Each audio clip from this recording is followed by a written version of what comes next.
Black homeless veteran on trial, when judge hears his name and suddenly stands in silence. Thunder cracked overhead as the bailiff called the court to order. Everyone in the packed gallery leaned forward, sensing the tension that hung thick in the air. The defendant, clad in ragged, mismatched clothes, stood at the defense table, trembling from equal parts cold and fear. No one expected a homeless man to elicit so much attention. But the moment the judge glanced down at the case file, his expression shifted from dispassionate authority to something like stunned recognition. He rose slowly from his seat, eyes locked on the defendant's name. And in that charged silence, the entire courtroom realized. This was no ordinary trial. James Archer woke up on a damp piece of cardboard behind a dumpster in the south side of Chicago. The sky was a dreary gray, filled with swollen clouds that threatened another round of the perpetual rain that had been dogging the city that spring. His bones ached. A cold wind sliced through the alley, making the already miserable morning close to unbearable. Each breath brought the metallic scent of the city, steel, wet concrete, and the lingering stench of garbage, into his lungs. He let out a tired sigh, forcing himself upright. His tattered jacket, a dull green army surplus coat, bore a faded patch that read, Operation Enduring Freedom. It was one of the few reminders left of his time overseas, fighting in a war that had left him physically and psychologically scarred. People often dismissed him as just another homeless veteran muttering to himself in the shadows, but within his sunken eyes lay deep regrets, traumas, and once upon a time, a fierce devotion to duty. He hunched over, the cold making his arthritic joints stiff. When the rain started, its icy drops trickled down his threadbare collar. He needed to move. The day loomed before him with an unrelenting emptiness. No job, no home, no family waiting with breakfast on the table. Just the dogged pursuit of survival, finding something warm to eat, a place to dry off, and maybe a scrap of dignity left in a society that had seemingly forgotten him. Yet James refused to let go of a slender reed of hope. He clung to the memory of men in uniform. He recalled dusty roads and the camaraderie that had once been his lifeline. There was a single notion that propelled him forward, a promise to a fallen friend made many years ago in the heat of combat. James intended to keep that promise, even if it meant he had to face demons from his past. As he rummaged through the dumpster for anything salvageable, a piece of stale bread, a cardboard sheet less soggy than the one he had, an overlooked bottle for scrap refunds, his mind raced with conflicting thoughts. If he could just hold out a bit longer, maybe, somehow, his life would turn around. He looked at the tattered watch on his wrist, frozen at 2:15. It had been that way for years, but he kept wearing it like a talisman.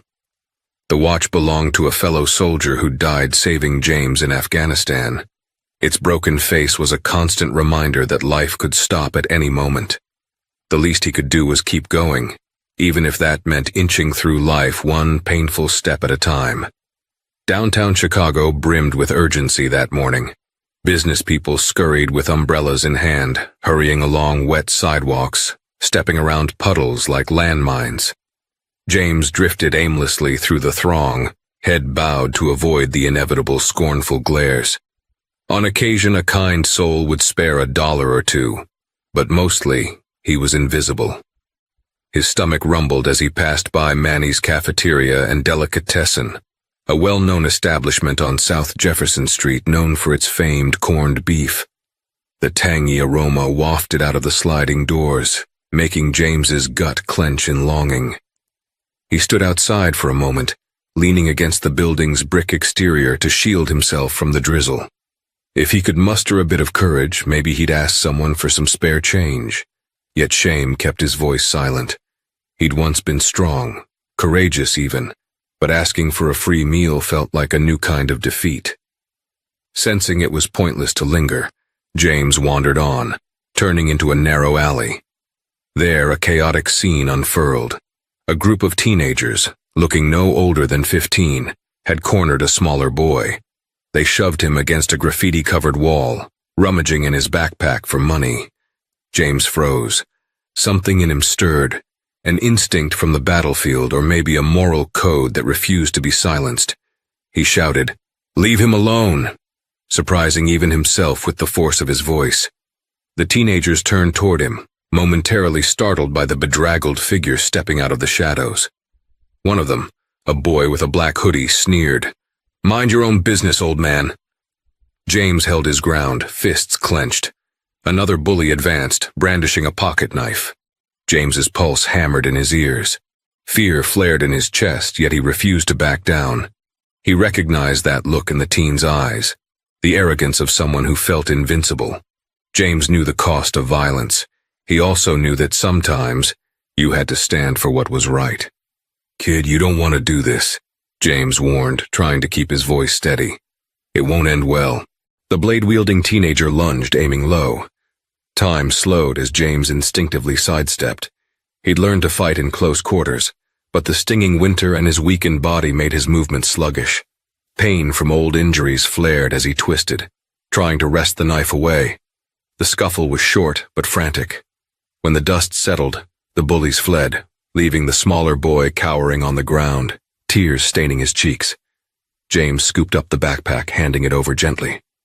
"Thank you," the boy whispered, eyes wide with a mix of fear and gratitude. "You all right?" James asked, his voice trembling with adrenaline. The boy nodded but kept staring at James's jacket, as if noticing the military patch. Without another word, the kid ran, leaving James alone in the alley, panting. A moment later, a siren wailed in the distance. James realized how the scene would look, an older, disheveled man at the site of a fight, a minor assault.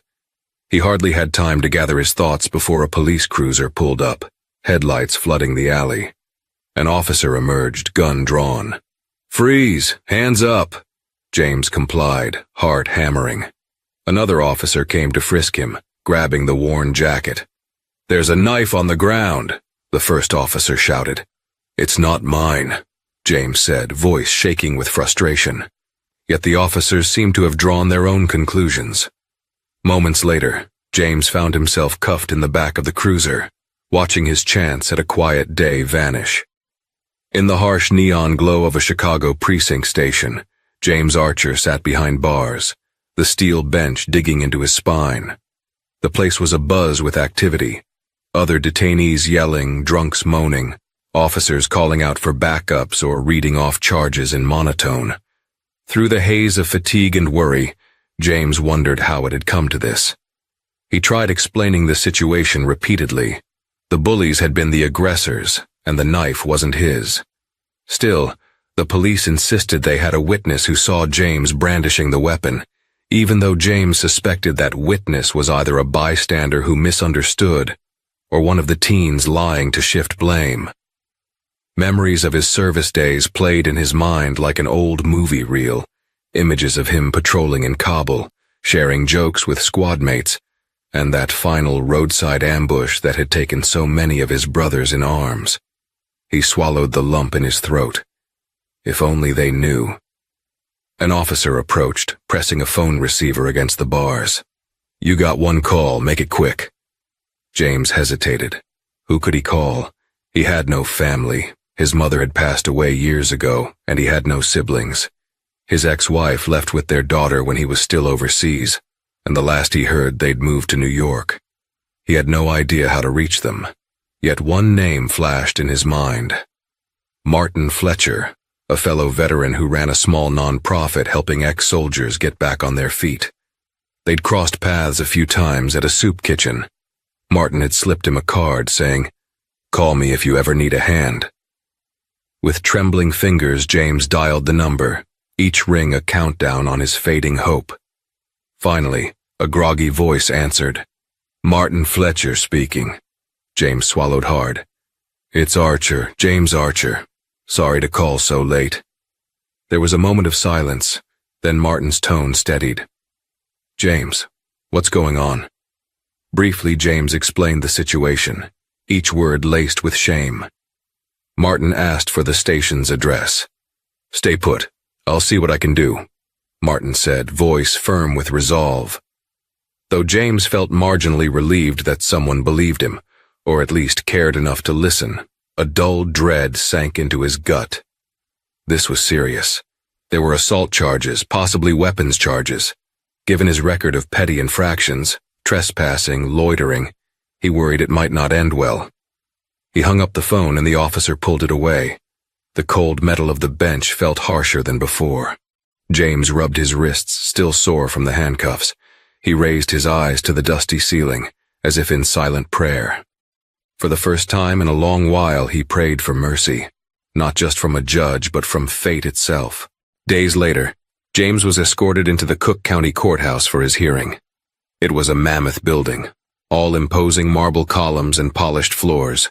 The fluorescent lights overhead buzzed faintly, illuminating the lines of people waiting to enter different courtrooms. Lawyers in suits lugged briefcases, families huddled quietly, anxious about outcomes. James felt distinctly out of place in his ragged clothes and unshaven face. A guard led him down a corridor to courtroom 7B. The name on the door read, Honorable Judge Lawrence Marston. Martin Fletcher was already there, a folder of papers in hand. He wore a modest suit, slightly wrinkled as though he'd slept in it, and carried the aura of a man determined to fight for justice.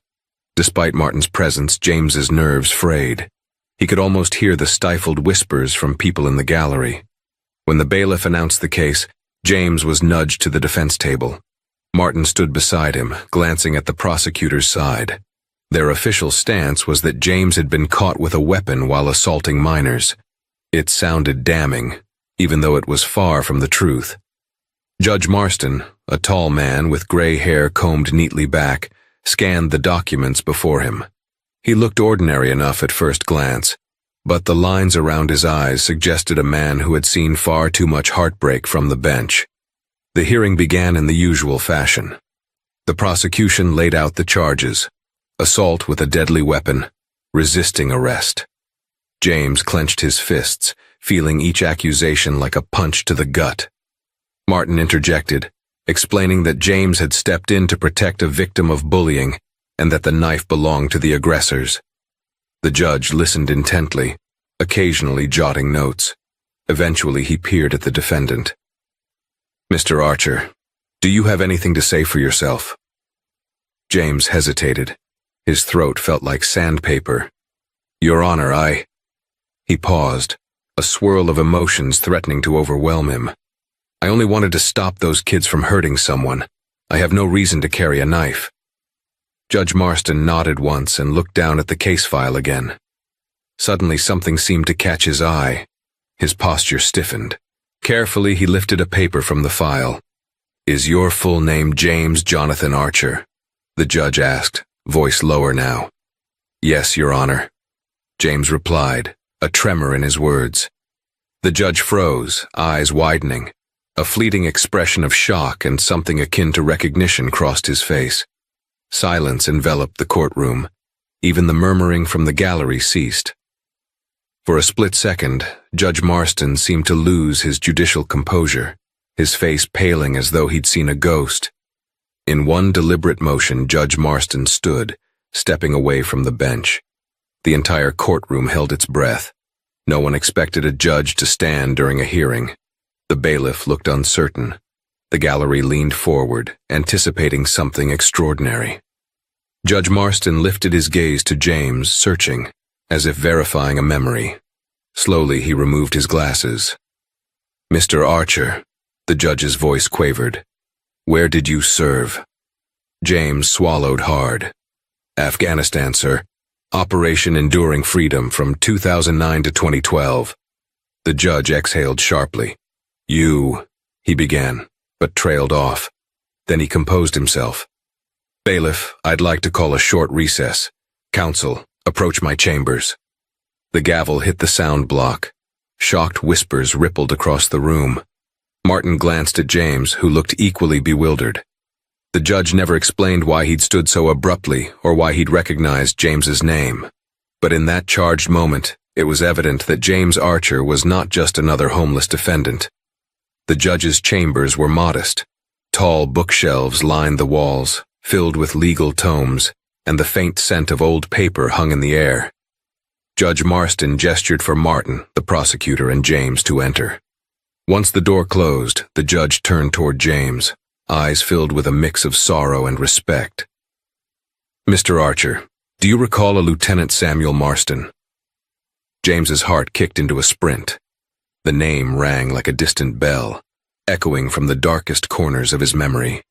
Lieutenant Samuel Marston had been an officer in James's battalion, a man James had respected and admired for his unwavering courage. They'd shared more than just a uniform. They'd shared harrowing nights, mortar fire, and fleeting moments of levity in a place where hope was scarce. Yes, Your Honor," James stammered. "He was my commanding officer for a time. We lost him in an IED attack and—" The judge choked back emotion. "He was my son." A hush fell across the room. Even the prosecutor, who'd been flipping through pages, stopped to stare.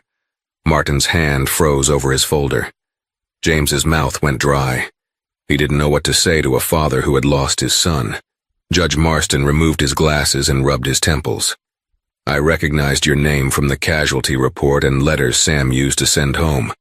He mentioned you, his most dedicated soldier, I believe." James felt a lump forming in his throat. Hearing that his old CO had spoken well of him was like receiving a message from beyond the grave, one that reminded him of who he used to be before life had battered him down.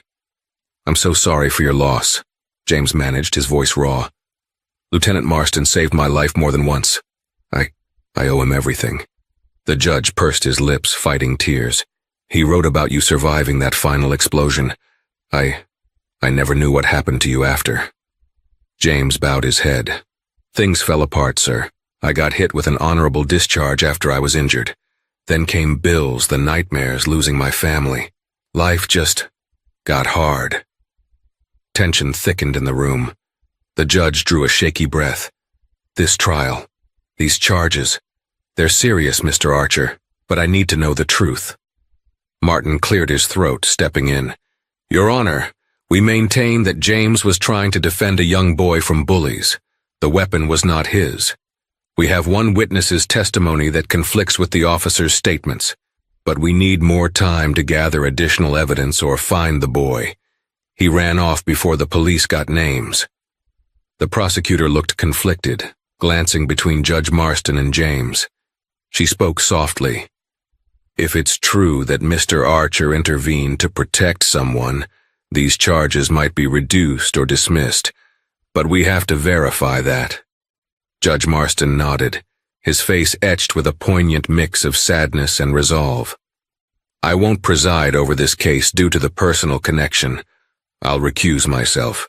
But Mr. Archer, you'll have another judge assigned. Until then, I'm granting bail. I strongly suggest you appear for your next hearing, and we will allow your counsel to present further evidence." James almost buckled from relief. He whispered his gratitude, though it felt woefully inadequate. As the prosecutor prepared documents, the judge moved closer, speaking to James in a low voice. "I couldn't save my son," he said, blinking away tears. "But maybe I can help the men he cared about. Don't give up on yourself, Mr. Archer. My son believed in you." James swallowed hard, tears pricking his eyes. No words sufficed. He nodded, heart heavy with sorrow yet buoyed by a spark of hope he hadn't felt in years. Released on bail, James stepped out of the courthouse into the drizzling rain. Martin was at his side, phone pressed to his ear, arranging for a temporary shelter. They stood on the courthouse steps for a moment, letting the damp wind wash over them. "That was intense," Martin muttered. James nodded, still reeling from the encounter. "I can't believe Judge Marston is Lieutenant Marston's father. I never knew his dad was a judge." Martin sighed. "Neither did I, but it might work in your favor. If we can prove your innocence, and I believe we can, this could be the turning point for you." James looked to the sky, raindrops tapping his face. He felt a strange mix of guilt and hope. His old commanding officer's father was now involved. Could he bear letting him down after what Sam had sacrificed? His mind flashed back to the dusty roads of Afghanistan, the scorching sun, and the day Sam had rallied them under heavy fire. He recalled the promise he'd made at Sam's makeshift memorial. "I will make my life mean something." At the time, it had felt like a vow he'd keep no matter what. Now, battered by homelessness and PTSD, that promise seemed hollow. But maybe this was a chance to reclaim it. A few minutes later, Martin finished his call. "Okay, I've got a place for you to stay. It's not luxurious, but it's better than the streets." They walked to Martin's car, a second-hand sedan with chipped paint, and drove to a small shelter operated by a veteran-focused charity. On the way, Martin laid out their plan. "We need to find that kid you helped. He's the best witness we have. Otherwise, it's your word against those teenagers and the responding officers." James stared out the car window at the passing city lights. "I don't even know his name. All I know is he's smaller, maybe in junior high." Martin frowned. "We'll do some digging. Meanwhile, stay out of trouble. Keep away from downtown. If the prosecution builds a stronger case, it'll be harder to knock down those charges." James nodded. "I'll do whatever it takes. I can't go to prison for trying to do the right thing." Under the glow of street lamps, they pulled up to a modest 3-story brick building. A banner read, "Midwest Veterans Foundation." Inside, a thin man with salt and pepper hair and kind eyes greeted them. Martin introduced him as Gordon, the shelter supervisor. "Got your room ready upstairs," Gordon said, offering James a warm handshake. "Just a bunk bed and a shared bathroom, but it's safe, and there's a hot meal waiting in the cafeteria." After filling out some forms, James climbed the creaking stairs. A wave of exhaustion hit him. The last few days had been a whirlwind of fear and anxiety, but for once he had a clean bed. Maybe he'd actually get some restful sleep. In the dim dorm-style room, James sat on the edge of the bed. He ran his fingers over the battered watch strapped to his wrist. Recalling the face of the soldier who once owned it, another friend lost in the line of duty. "I'm trying," he murmured softly, as if speaking to the ghosts of his past. "I'm really trying." Days passed in a blur as James tried to piece his life together. By day, he cleaned up around the shelter, helped serve food in the cafeteria, and attended group therapy sessions for veterans with PTSD. During these sessions, he listened to stories of men and women grappling with nightmares, guilt, and a society that seldom understood their struggles. One man in particular caught James's attention, a double amputee named Carlos, who'd lost both legs in an ambush. Despite his disability, Carlos radiated a positive energy that seemed to lift the entire group. He'd always say, "We survived for a reason, my friends. Let's not waste the chance we've been given." James tried to absorb that optimism, but guilt still gnawed at him. He kept remembering that day in the alley. Each time he closed his eyes, he saw the flash of the blade, heard the teenagers sneer, and felt the pounding adrenaline. He also remembered the terrified face of the kid he'd saved. Martin visited often, bringing updates. So far, their attempts to locate the boy were unsuccessful. None of the local schools recognized the vague description.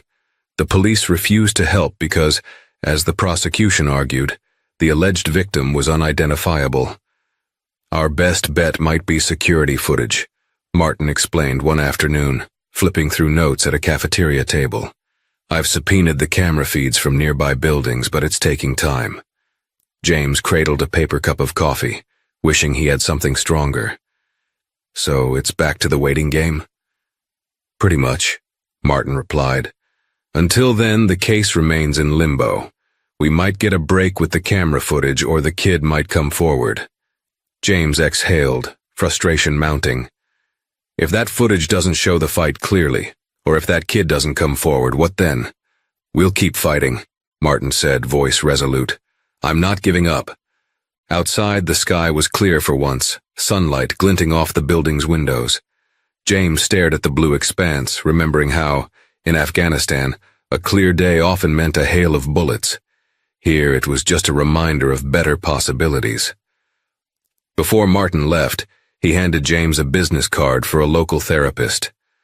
"I suggest you talk to Dr. Newton. She specializes in trauma counseling for veterans. Could help you get your story straight for the trial, plus it's good for your mental health." James eyed the card. "I appreciate that." Martin patted James's shoulder. "We're in this together, buddy." As Martin left, James remained seated, turning the card between his fingers. Maybe therapy could help him face the nightmares. Maybe it could help him find closure on the things he couldn't change, the war, the losses, the sense of betrayal he felt upon returning home. With a weary sigh, he resolved to try. Dr. Stephanie Newton's office was tucked away in a refurbished brownstone near the Chicago River. Warm lighting and soothing artwork created a welcoming atmosphere. The faint smell of lavender diffused through the space, and a small water fountain trickled in one corner, offering a gentle background hum. James sat on a plush chair, feeling somewhat out of place in his thrift store clothes. Dr. Newton, a soft-spoken woman with a professional yet empathetic demeanor, settled in across from him. "So, James, what brings you here today?" she asked. He fidgeted, eyes drifting to a painting of a sailboat on her wall. I guess I'm trying to get my life in order, especially with this case looming over me."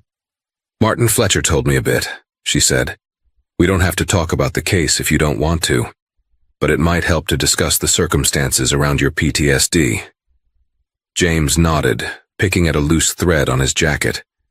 "I've been having nightmares, flashbacks. It's like I can't get out of Afghanistan, and then when I got back everything unraveled.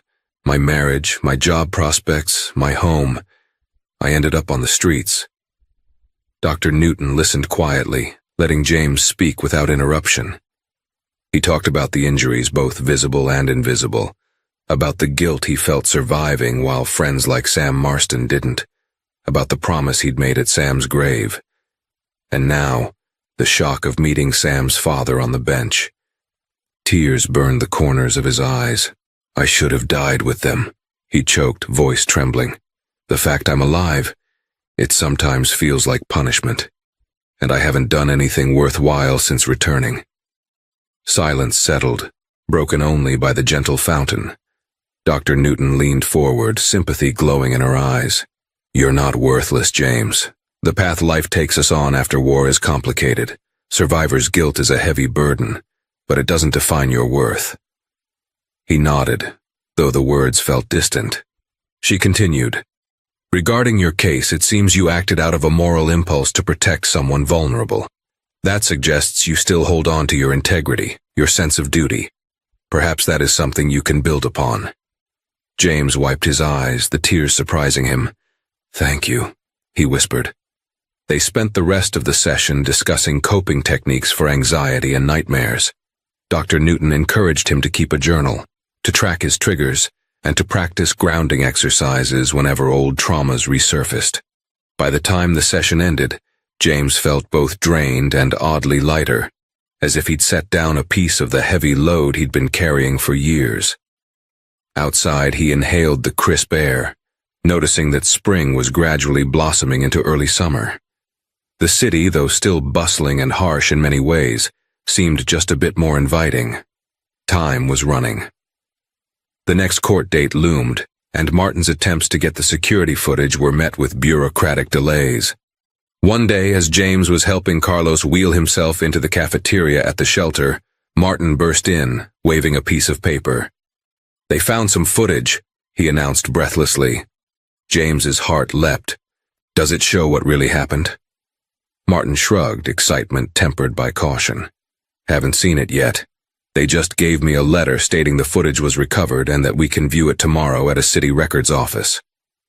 The following day, they arrived at the facility, a sterile building that housed countless hours of surveillance tapes. A weary clerk escorted them to a small viewing room. The clerk set up a playback of the relevant date and time from a camera perched on a nearby building. On screen, James recognized the alley, though the camera angle was distant and partially obstructed by a fire escape. He saw a figure that had to be himself, stepping into view as a cluster of teenagers moved menacingly toward a smaller boy. James intervened. The scuffle ensued and then the teens fled, but the resolution was poor. The boy's face was blurred by shadows. The crucial moment of the knife attack was partially blocked by a dumpster. It did show, however, that the smaller boy was being cornered, and that James seemed to be defending him. Martin paused the video. "This is helpful, but not definitive. The prosecution can still claim you were the aggressor if they twist the narrative." They might say you approached them first. James's shoulders slumped. So we still need that kid. They asked the clerk if there were more angles, but none existed. Disappointed, they left. That evening, as James helped serve dinner at the shelter, he came across a teenage boy no older than 16, quietly eating soup in the corner. Something about the boy's posture and wary eyes seemed familiar. Curious, James approached. "Hey," he said softly. "You all right?" The boy nodded mutely, slurping soup. James noticed bruises on his arm, faint but present. A shiver of recognition prickled James's skin. The shape of this boy's face, the timid manner. Could it be the same one he'd saved? He leaned in, voice low. "I don't mean to pry, but have we met before, in an alley?" The boy's eyes shot up wide with fear. Without a word, he sprang from his seat and bolted for the door. "Wait!" James called, but the boy was gone. Later that night, James paced the dorm room, heart racing. Was that the kid?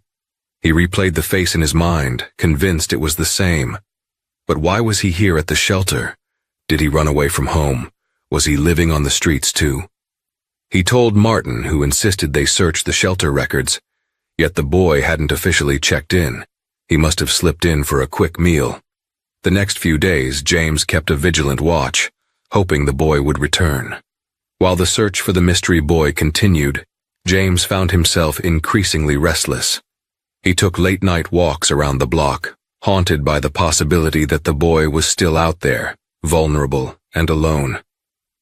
During one such walk, he passed a dingy underpass near the rail yard, an area where runaways and the homeless often congregated around burning barrels for warmth. He noticed a small figure curled on a broken mattress, face partially obscured by a hoodie. James approached cautiously. The smell of burning garbage and rotting food made him gag, but he pressed on. "Hey, do you need some help?" The figure jolted awake. James recognized the same bruised face that had fled the shelter's cafeteria. The boy stared at James, fear etched on his features. "You know me," James said gently. "You remember the alley, don't you? I swear I just want to help." Tears welled in the boy's eyes. "I'm sorry," he mumbled, voice quaking. "I didn't want to get you in trouble. They told the cops you pulled a knife." James knelt down, ignoring the damp, filthy ground. "Listen, I need your testimony to prove my innocence. Please. Without you, I might go to jail for something I didn't do." The boy's hands shook and he shrank back, hugging his knees. "I can't go to court. They'll know it was me who ratted them out. I'll get hurt worse. Those bullies are from my school. I'm stuck with them every day." James's heart ached.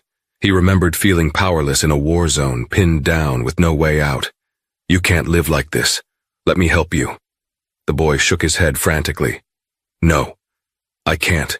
You don't understand. My mom's boyfriend kicked me out. He was hurting me. I have nowhere else." A surge of protective rage coursed through James, mingling with compassion. "We can find you a safe place. My friend runs a shelter specifically for teens. You'll be protected." "Protected?" The boy's voice cracked. "They can't protect me at school. Those bullies will find me." James placed a steady hand on the boy's shoulder. "You step forward, tell the truth, and I promise I won't let them hurt you again." A moment stretched between them, tension thick. Finally, the boy nodded, tears streaking his cheeks. James exhaled shakily. "What's your name?" "Dylan," the boy whispered. "We'll get through this, Dylan," James said, offering a small, resolute smile. Bringing Dylan back to the shelter required a delicate approach. Martin and Gordon coordinated with a local youth outreach program to provide Dylan with protection and counseling. Martin also contacted the police about the assault and the ongoing threats from the bullies. Initially, Dylan was petrified to speak publicly, but with encouragement from James, and after meeting with a child advocate, he agreed to give a statement. Meanwhile, the looming trial date was just a week away. The new judge assigned to the case was Honorable Rebecca Pruitt, known for her tough but fair approach. James worried that his story might still not be enough to sway a courtroom entrenched in stereotypes about the homeless. Dylan's official statement corroborated James's account. James had indeed rescued him from the bullies who brandished the knife. Dylan had seen James wrestle the knife away before tossing it aside. The police arrived at that critical moment, misunderstanding what had occurred. The prosecution, however, was not so quick to drop the charges. They questioned Dylan's credibility, citing his precarious living situation and insinuating that James might have manipulated the boy. "It's a nasty strategy," Martin told James grimly. "But we'll have a strong defense.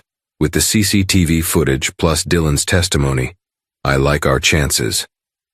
During this whirlwind of legal preparations, James kept returning to therapy, trying to stay grounded. Dr. Newton helped him process the anxiety and guilt, reminding him that he deserved a fresh start.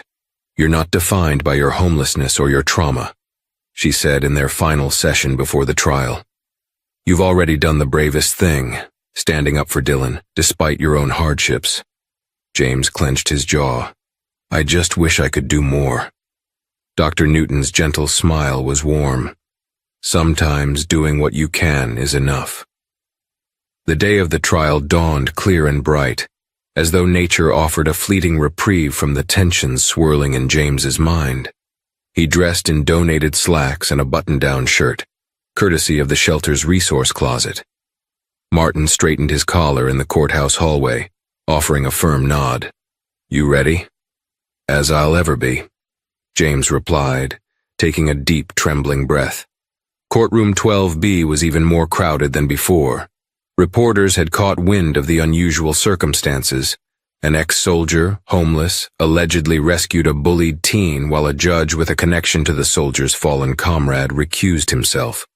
The public interest soared. Judge Pruitt entered, a stern expression on her face that instantly silenced the murmuring crowd. After the formalities, the prosecution laid out their argument, painting James as a volatile individual with a history of loitering and minor offenses, implying he escalated a confrontation with teenagers. Next, Martin methodically presented the newly acquired evidence. He showed the CCTV footage, flawed though it was, and then called Dylan to the stand. The boy's hands shook as he was sworn in. "Dylan, can you tell us what happened in that alley?" Martin prompted gently. Dylan fidgeted, shooting a quick glance at James for reassurance. "I was heading home, or trying to. Those guys followed me. I was scared. They told me to give them my money. One had a knife. Then..." He paused, tears threatening to spill. "Then Mr. Archer showed up and told them to leave me alone. He tried to take the knife from them, but the cops arrived right after. They thought he was the one attacking me." The prosecutor stood for cross-examination, pressing Dylan on details. How well he knew James, whether James had offered him money or gifts in exchange for testimony. Dylan, his voice wavering, insisted none of that was true. Finally, the prosecutor sighed and looked to the judge. No further questions. James swallowed hard. He could see some skepticism lingering in the jurors' faces, but also a flicker of sympathy. Martin then called James to testify. Carefully, James recounted his actions, his reasons, and his background as a veteran who felt compelled to protect someone weaker. He didn't delve too deeply into his homeless status, but he didn't hide it either. When the cross-examination came, the prosecution tried to paint James as desperate, possibly using heroics to cover for a robbery gone wrong. James held his ground, recalling Dr. Newton's advice. Remain calm, speak honestly, and look at the jury. "I had nothing to gain from this," he said firmly. "I'm not proud of living on the streets, but I didn't want to see another young life ruined. That's all." As the defense rested, Martin made a final request. He asked for permission to read a letter from the late Lieutenant Samuel Marston, addressed to James Archer, discovered among James's old belongings. The letter had been scanned and archived by the Army's record system, a relic James himself had forgotten in the swirl of post-war chaos. Judge Pruitt allowed it, though the prosecution objected that it was irrelevant. Martin stepped before the courtroom, holding the letter. "Your Honor, this letter from Lieutenant Marston to Sergeant Archer demonstrates the character of the defendant, shedding light on his sense of duty. It may help the jury understand his motivations." Judge Pruitt nodded, eyes cautious but open. Proceed. Martin read aloud. Sergeant Archer, if you're reading this, I hope it means you survived. I wanted to thank you for always having my back, for looking out for the younger guys in our unit who needed a steady hand. You were the one they trusted when times got darkest. Never forget that you have a purpose beyond this war. No matter what happens, keep fighting the good fight. You've got too big a heart to stop now. Lieutenant Samuel Marston. A hush fell over the courtroom. The words hung in the air, a testament to the bond forged in combat and the unwavering respect Sam held for James. James's eyes stung with tears he tried to blink away. He could see the jury shifting, some swallowing lumps in their throats. The letter seemed to pierce through the superficial lens of homeless ex-soldier and reveal the man beneath. The jury deliberated for hours. Each minute felt like a lifetime. James paced the courthouse corridor, anxiously rubbing the broken watch on his wrist. Dylan sat with a counselor, silent and tense. Martin drank cup after cup of black coffee, wearing a groove in the floor with his pacing. Finally, the bailiff called everyone back into the courtroom. The jury filed in, solemn. James's heart hammered. Judge Pruitt asked if they'd reached a verdict. The foreman stood, clearing his throat. We find the defendant, James Jonathan Archer, not guilty on all counts. An audible sigh of relief swept the room. James closed his eyes, tears slipping free. Martin clapped a hand on his shoulder. Dylan exhaled sharply, releasing a breath he'd been holding. Even the courtroom spectators, transfixed by the emotional weight of the trial, seemed moved. But before James could fully absorb the relief, an unexpected voice cut through the air. Your Honor, the state has new charges to bring, announced a different prosecutor who'd entered the room. Confusion rippled across the gallery. Judge Pruitt frowned. Explain. These minors who assaulted Dylan have come forward with a new statement. They claim that Mr. Archer threatened to retaliate against them unless they paid him off. They're accusing him of attempted extortion. A collective gasp escaped. Martin's face paled. James's jaw dropped. That's a lie, he cried. I never... The judge rapped the gavel. Order. Approach the bench. A hushed conversation ensued between the judge, the new prosecutor, and Martin. This new prosecutor insisted they had text messages from the bullies to their friends, claiming James was extorting them. It's clearly fabricated, Martin hissed. They're panicking because the court found James innocent. Judge Pruitt's brow furrowed. These allegations are suspiciously timed, but I need to review the evidence. For now, Mr. Archer is free to go. The state must file formal charges before we proceed. The shock lingered as the crowd dispersed. James felt whiplash. One moment cleared, the next overshadowed by a new storm. Outside the courthouse, Martin seethed. They're grasping at straws, trying to protect those teens. We'll crush this. Don't worry. James's chest felt tight, anger and disbelief swirling. Could they never let him be free? Dylan stood nearby, tears in his eyes. I'm so sorry, Dylan whispered, voice trembling. They're just doing anything to hurt you. James knelt, gripping Dylan's shoulders gently. I'll handle it. It's not your fault, none of this is. But as James rose, a pair of angry eyes watched from across the plaza. A tall, lanky teenager with a bandaged arm, the one who'd wielded the knife. He glared at James and Dylan, then spat on the ground before slinking into the crowd. In the next weeks, the new charges simmered, but did not solidify. The teenagers who had tormented Dylan insisted on their extortion story, but Martin found no credible evidence of any such threat from James. The alleged text messages turned out to be group chats among the teens themselves, containing contradictory statements. While the legal front seemed to tilt in James's favor again, something else was brewing, something that would change the dynamic drastically. One afternoon, Martin received a frantic call from the police station. They want you to come in regarding those teens, he told James. Worried, they arrived at the station and met a detective who explained the situation. We have the bullies in custody, 2 of them including the boy with the knife. They robbed a liquor store last night. Security footage shows them brandishing the same knife. They also assaulted the cashier. James's stomach churned at the memory of that blade. So they've been arrested? Yes, the detective confirmed, eyes grim. Given that they're minors, their records were sealed, but this new felony changes things. We're building a case. They're the same ones who accused you of extortion. Martin exhaled. So their credibility is gone. This effectively kills the extortion claim. The detective nodded. We've informed the prosecution. They're dropping the new charges, not that they'd even filed them formally yet. And Mr. Archer, if you choose to pursue charges for your own assault, you can. James pursed his lips. He pictured Dylan, battered, homeless, terrified. He thought of the lies these kids told, the havoc they caused. Yet a strange weariness settled on him. Will that help Dylan in any way? He asked. The detective shrugged. They'll likely face trial for the liquor store robbery. The assault on you and Dylan can be included. That might ensure they face the consequences of their actions.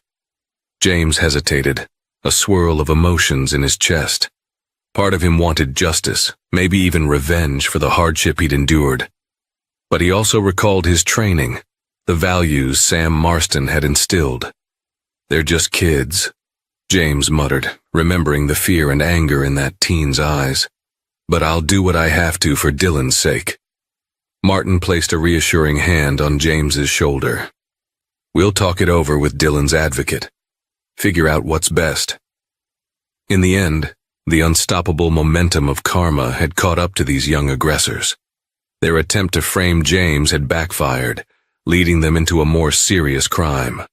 Now, the law would deliver its own brand of reckoning. With the charges dismissed and the teens in custody, James Archer felt the weight of years lifting off his shoulders.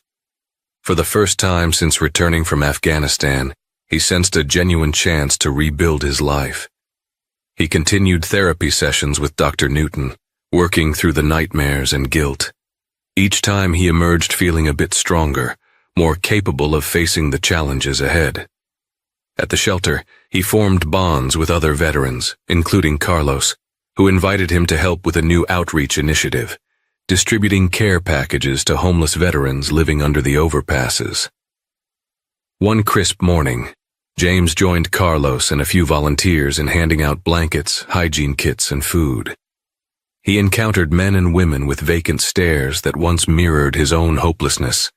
But now, he felt a calling, to help them the way Martin and others had helped him. As he offered a blanket to a trembling older woman, James saw the gratitude in her eyes, a spark of humanity amid the despair. It reminded him of the vow he'd made in Afghanistan, to make his survival mean something. On the legal front, Martin suggested James apply for a Veterans Assistance Program that provided job training and transitional housing. He vouched for James's integrity, citing the court case outcome and James's willingness to defend a vulnerable kid at great personal risk. It took time, but eventually James was accepted. He moved from the shared dorm at the shelter to a small studio apartment in a transitional housing complex. His bunk was replaced by a real bed, and he had a key of his own for the first time in years. Dylan, meanwhile, was placed in a foster home under the watchful supervision of the Youth Outreach Program.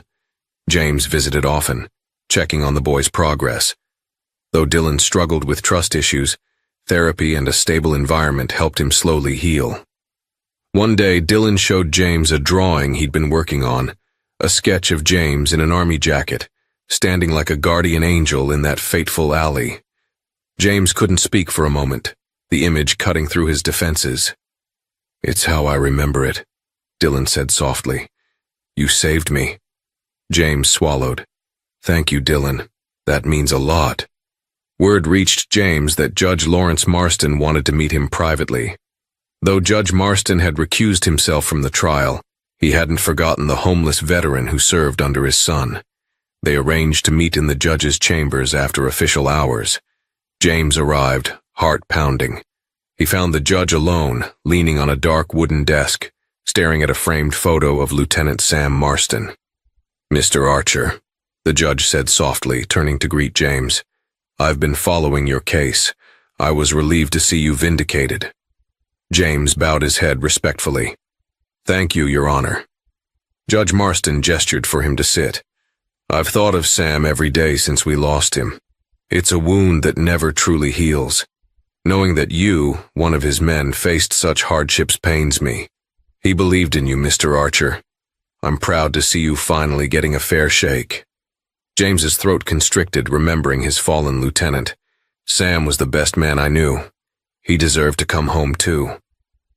Silence passed, heavy with regret and longing. Then Judge Marston said, "I've established a scholarship fund in Sam's name to help veterans pursue education or job training. I'd like you to be the first recipient." James's eyes widened. I don't know what to say." The judge offered a gentle smile. "Say you'll use it to honor Sam's memory." A swirl of emotions, gratitude, disbelief, determination swelled in James's chest.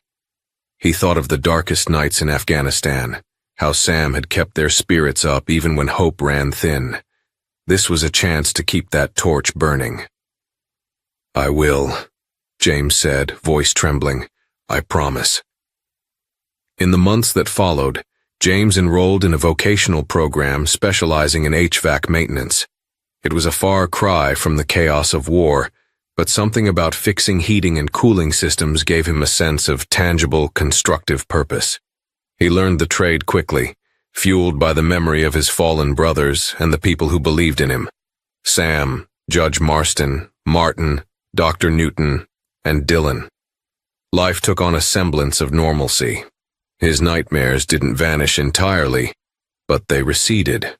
Therapy helped him navigate the lingering trauma, and volunteer work at the shelter let him pay forward the compassion he'd received.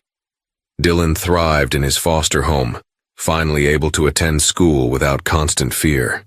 The bullies who once terrorized him faced juvenile detention and a path toward rehabilitation. Their downfall was swift, a harsh lesson in the consequences of cruelty. One bright Saturday, James visited Dylan's foster family. The boy rushed out, a grin on his face. "James, I have something for you."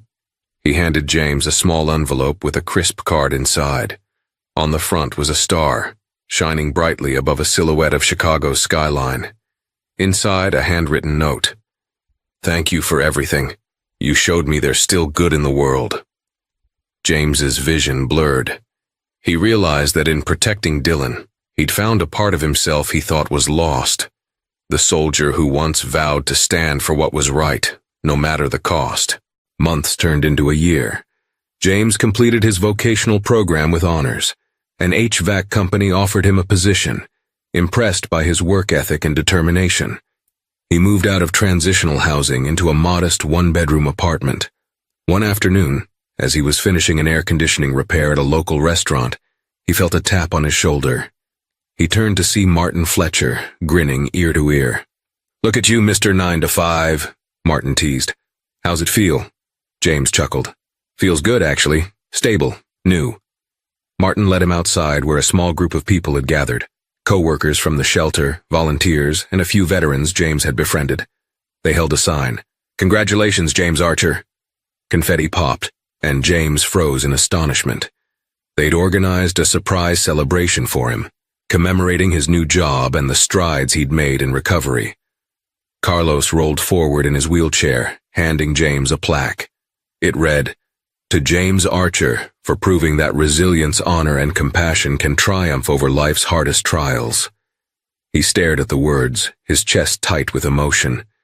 He glanced around at the smiling faces, people who once saw him as just another homeless vet or a client. Now they saw him as a friend, an equal, and a beacon of hope. In that moment, the final pieces of James's broken spirit began to mend. He would never forget the darkness he emerged from. But now, the future stretched out before him, bright with promise. Today, James Archer's story stands as a testament to the power of resilience and kindness in a world often overshadowed by hardship. Once a homeless veteran on the brink of defeat, James found redemption in the unlikeliest of places, inside a courtroom, in a terrified young boy he saved, and in the heartfelt support of ordinary people who chose to believe in him. His transformation proves that no matter how dire our circumstances may seem, there's always a path forward if we hold on to hope and stand up for what's right. If you found James's journey moving, please don't forget to like, share, and subscribe to this channel. By spreading these stories of courage and compassion, you help others see that redemption is within reach, no matter where they stand. Let's keep shining light on hope, unity, and second chances for everyone. Thank you for watching.